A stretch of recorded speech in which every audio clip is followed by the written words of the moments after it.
let's get into our futures portfolio. So this is the final one. I don't actually have another future. So I think we've added the last couple have been mine. So for this week, you guys are each going to make a case for one team, and then I'm going to decide which one we add. And if both arguments suck, we're just sticking with what we have and moving on. Because I agree. I like what we have so far. So to recap, I don't even have the list in front of me, but hopefully I can remember them all. We have TCU at, I think, 40-1 is what we went with. Indiana, I think at 50-1. We have Marquette at 35-1. Creighton at 30-1. And UConn at 23-1. I think those are that's the five. So I like them all. You can find some similar prices. I think we bought in. I think we the one we kind of mistimed out of all of them is UConn, but I mean they're now 20-1. I think we could, if we waited a little bit, we could have gotten 25-30-1 at one point. But I really like all the teams that we have, and I have no regrets. You know what my rant of the week actually is? I said all good vibes in Aruba. And this is credit to you guys, that I actually put real American dollars on Ohio State to win the national championship. So this is a rant against myself. I bet real currency. Insane. And since then, they've gone like this. Nosedive. I think a couple weeks ago, they were the number one adjusted offense on KenPom. Anyone remember that? Insane. They have some guys that are good on offense and aren't good on defense, and it's a mess there in Columbus. And so I'm glad that you guys did not allow the Ohio State argument to win out. So, Mike, let me kick it to you first. What future did you bring to the table for this week? Let's stay in the Big Ten. Still, somehow, and I know they're the least public team in the Big Ten, Northwestern is available at 200-1. All right, so let me make the argument real quick. They're up to 22nd in KenPom's adjusted efficiency on defense. They've proven it with wins over Purdue. They beat Indiana twice. They held Auburn to 43 points in a loss. One thing I love in tournament play, they're going to play a little bit slower. They're plus 4.4 in the turnover margin per game. That's 10th nationally. So you get extra opportunities. They're a very good foul shooting team at over 75%. But to me, the elevated play of Boo Buie is the reason why I'm interested at 200-1. He's gotten better every single year in Evanston. For the past month, he's really cut down on his turnovers, which is one of the issues with this game. He has 7 games in the last month with 2 or fewer turnovers. He's reeled back on the three-point attempts. He's not a great three-point shooter, and I think he's finally realizing that he should be facilitating offense more than shooting threes. Since January 23rd, he's averaged 5 dimes per game and 20 points per game.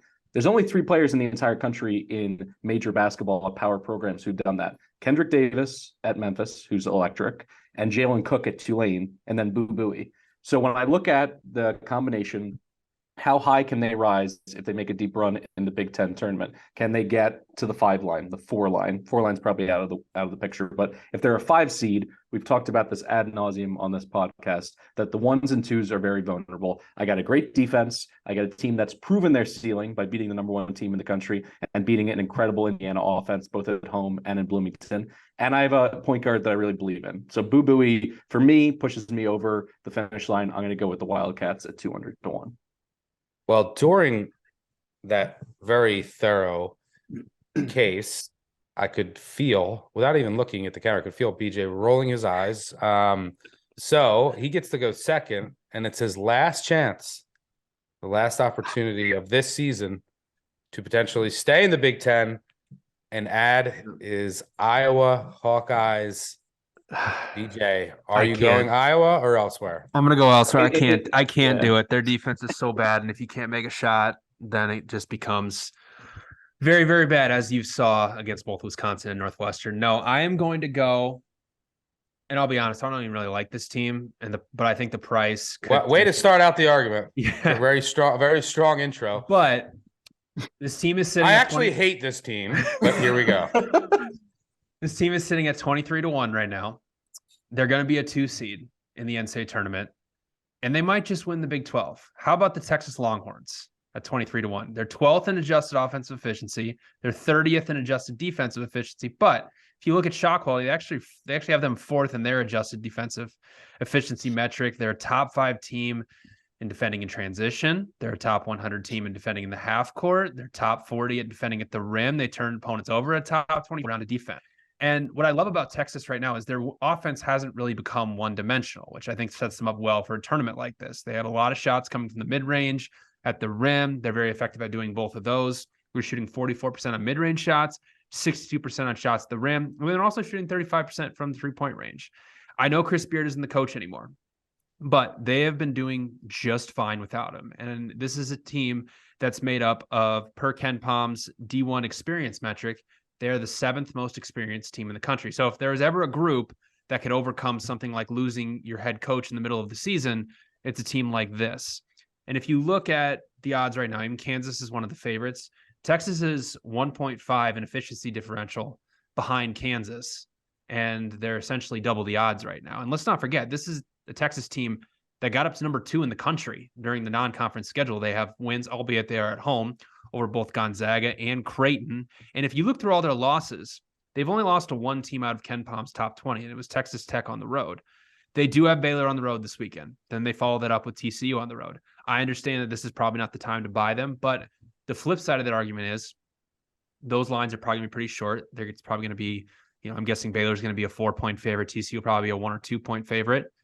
If Texas gets through both of those games, which they have proven they can win on the road, if they get through both those games with wins and they win the Big 12, these odds are going to slash down to 15, maybe 14 to 1, and they have a potential to be threatening on the one line. So you could potentially get a team, if everything bounces their way, at 23 to 1 on the one line. So Texas at 23 to 1 is my last future.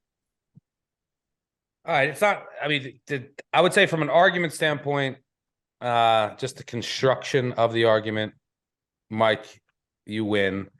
And mainly just because the intro was not great for BJ, starting off with he hates this team. But Texas does qualify. Look, they're 12th in adjusted offensive efficiency. You add up their offensive and defensive efficiency, it's below 50. It's at 42. I need a little bit better price with Texas. If 30 to 1 would intrigue me. I don't want anything under 20 to 1. So you're a little bit over that bare minimum, but I'm going to pass there. Northwestern, I just don't think look, you got to give a lot of credit to what Collins has done this year. And Boo Buie is amazing. He basically is their offense. And if he, basically his dribble penetration, which is very difficult to stop. But in the Big Ten, you have a lot of guards, look at Indiana, Iowa, that can't really stop that, right? There's a lot of weakness in the perimeter defenses throughout the Big Ten. So I don't think it's going to be that easy. And if you look at Northwestern, and look, it's the reason why the price is what it is, but their adjusted offensive efficiency outside the top 100, hard to see them making a run. So I think you both did a good job. It's tough right now. We already have kind of who we liked, but I'm going, and I wanted to get, if someone's looking to add something, I wanted us to have one final case, but I think I'm going to go with, we're sticking with the 5 that we got. I think I just really like the group that we have. Mike, any comments? Am I being too authoritative here? No, I think it's totally matchup dependent for Northwestern. I could see them making a run to the Elite Eight, if absolute to your point, if they don't get matched up with the team that likes to play like top 25 in tempo and has athletic long guards. If they can avoid that on their path, then I think it can happen. But very much in the same vein as like a St. Mary's, like when you're relying that much on your defense, when you want to play those half court battles, if you find yourself down 10, hypothetically, do I have any faith that they can turn it around? No, not based on the offensive metrics for Northwestern. But like I said, if they make a run to, let's say, the Big Ten championship game during the tournament and get a 5 seed, they could potentially put it together and get to the Sweet 16. And then at 200 to 1, that ticket, it's a license to print money. So that's kind of how I think about it. The fact that they're that high up on, or I should say far down on the futures board, is what drew them to me. And I agree with BJ in terms of what Texas has been able to do. And now they're not even the worst story in college basketball. So it's like they get to kind of fall back in terms of that narrative. They don't have to handle as much heat.